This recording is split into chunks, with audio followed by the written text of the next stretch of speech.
అయ్యా నేను వెళ్ళడానికి నాకు అంత జ్ఞానం లేదు, అంత విద్యావేత్తన కాదు, అంత సామర్థ్యం లేదు, అంత నిగ్రహ శక్తి లేదు, అంత మాదిరి ఇవ్వగలిగిన జీవితం లేదు, స్థిరం లేనున్నాయా, చంచల బుద్ధి, బలహీనున్నాయా.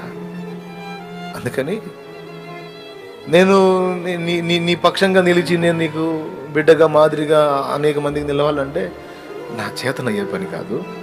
అందుకని నేను వెళ్ళేదానికి నాకు ఆ సామర్థ్యం లేదు కనుక నేను వెళ్ళే వాళ్ళకి సహాయపడతాను, నా వ్యాపారాన్ని దీవించయ్యా అని అడిగా. అని అంటాడు, నీకు ఒక్కటి అర్థమైంది, నాకు సామర్థ్యం లేదు, నాకు చేత కాదు, నేనంత స్థిర మనసు కలిగిన వాడిని కాదు, బలహీనుడని నీకు అర్థమైంది. నాకు నువ్వే కావాలి, నాకు నువ్వే కావాలి. నీ స్థితి ఏందో నీకు అర్థమైతే ప్రతి పరిస్థితుల్లో నా మీద ఆధారపడతావు నాయన. నీ స్థితి ఏందో నీకు అర్థమైంది కనుక నాకు నువ్వే కావాలి. ఎవరో పోయేదానికి నువ్వు సాయం చేయటం కాదు, నాకు నువ్వే నువ్వే నువ్వే కావాలి.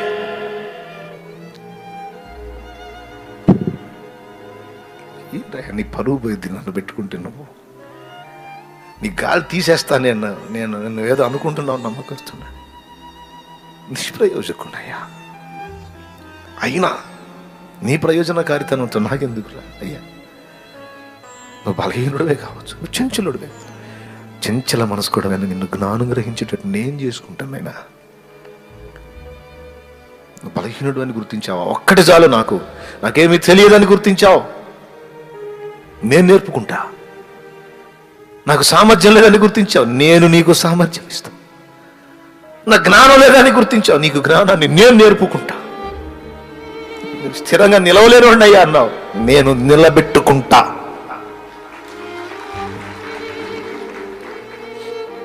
బ్రతకలేను అయ్యా, బ్రతకలేను, నేను పోషించుకుంటా.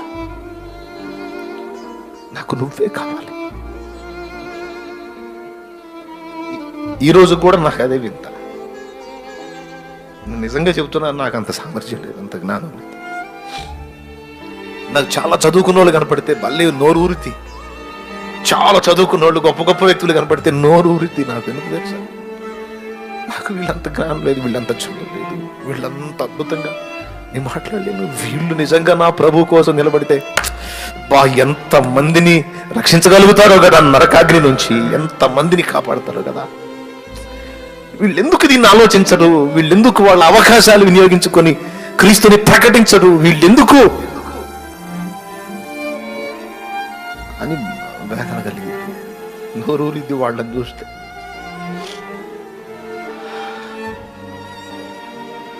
కానీ నన్ను ఆయన సిగ్గుపరచలేదు, చెప్పిన మాట అక్షరాలు నెరవేర్చాడు నా లైఫ్లో. ఈరోజు కూడా నేను అనుకుంటాను, ఇప్పుడు కూడా నేను స్థిరుడని నేను అనుకోను, ఇప్పటికీ చెంచలం అని అనుకుంటాను నేను. కానీ ఆయన రెక్క చాటున దాచిపెట్టుకొని కప్పుకొని నడిపించుకుంటున్నాడు ఆయన. నన్ను అన్యాయం చేయలేదే, నన్ను వంచన చేయలేదే, నన్ను వదిలేలేదే, నన్ను వాడుకోకుండా ఉండలేదే.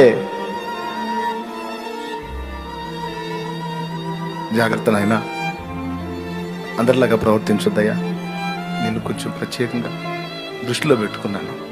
అందరిలాగా ఆలోచించొద్దయ్యా, అందరిలాగా ప్రవర్తించొద్దయ్యా, కొంచెం ప్రత్యేకంగా ఉంటా. ఈరోజు కూడా నా తండ్రి బాధ అదే.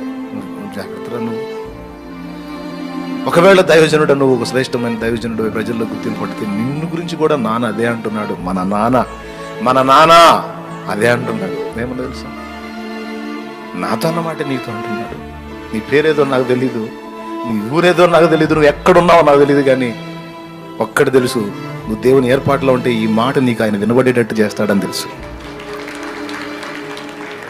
నువ్వు ఆ ప్రత్యేకింపబడిన వ్యక్తులలో ఉంటే ఇది ఖచ్చితంగా నీ చెవికి చేరిద్దని తెలుసు నాకు. అందుకు చెప్తున్నా, నిన్ను కూడా ఇంతే అంటాడు ఆయన. అయ్యా, చాలా మందిని కంట్రోల్ చేయాలని చూశాను, దారి తప్పారు. నువ్వు అట్లా ఉండొద్దయ్యా, నువ్వు కొంచెం నాకు అందుబాటులో ఉన్నావురా, అలానే ఉండు, నువ్వు జాగ్రత్తగా ఉండు. నిన్ను మాదిరిగా నిలబెట్టి నిన్ను చూపించి అనేక మందిని తీర్చిదిద్దాలని నేను అనుకుంటున్నాను. నా ప్రియ సోదరి సోదరుడా, సేవకుడా, విశ్వాసి, పరిచయకుడా, కుటుంబంలోని సభ్యుడా, నీ కర్తవ్యాన్ని గుర్తుపట్టు. దేవుడు నీ విషయంలో ఎంత అంచనా కలిగి ఉన్నాడో సిగ్గుపరచొద్దు, ఆయన్ని దుఃఖపెట్టద్దు. నీకున్న ఏ అవకాశాన్ని నువ్వు మిస్ చేసుకోవడానికి లేదు. కనిపెడతాడు, చూస్తూ ఉంటాడు నువ్వు ఎలా స్పందిస్తున్నావు. కొంతమందిని చూస్తాను. ఓసారి ఒక అక్క అంది నాతో, ఆ రాత్రి ఆమె ఇంట బస చేయాల్సి ఉంటే నేను, ఆమె నైట్ అంతా నిద్రపోకుండా ప్రార్థన చేస్తుంది, చాలా గంటలు ప్రార్థన చేస్తుంది. నాకు ఆశ్చర్యం కలిగింది. అంత ప్రార్థనా జీవితం నేను కలిగిలేని ఎంత ప్రార్థన చేస్తుంది, ఇవి నిద్ర ఎప్పుడు పోయిద్దని ఆశ్చర్యానికి గురయ్యాను. నేను అడిగాను, అక్క నువ్వు నిద్రపోవా, నిద్ర రావటం లేదా నీకు, ఎందుకు ఇంతసేపు గోజాడుతున్నావు అంటే, యేసయ్య నాతో మాట్లాడారయ్యా, అమ్మా అందరూ నిద్రపోతున్నారు, నువ్వు కూడానా అన్నాడయ్యా. అందరూ నిద్రపోతున్నారు, మరి నా విజ్ఞాపనకర్తగా నువ్వన్నా ఉండవా? నశించిపోతున్న ఈ ప్రజల పక్షంగా మొరపెట్టేదానికి ఎవరున్నారని వెతికితే అందరూ నిద్రపోతున్నారమ్మా, నువ్వన్నా కాస్త మెలకువగా ఉండి ప్రార్థన చేయమా, నీ ప్రార్థన విని నేను ఎన్నో కార్యాలు చేయకూరాను అన్నాడయ్యా. అందుకని కొన్ని గంటలు నేను మేల్కొని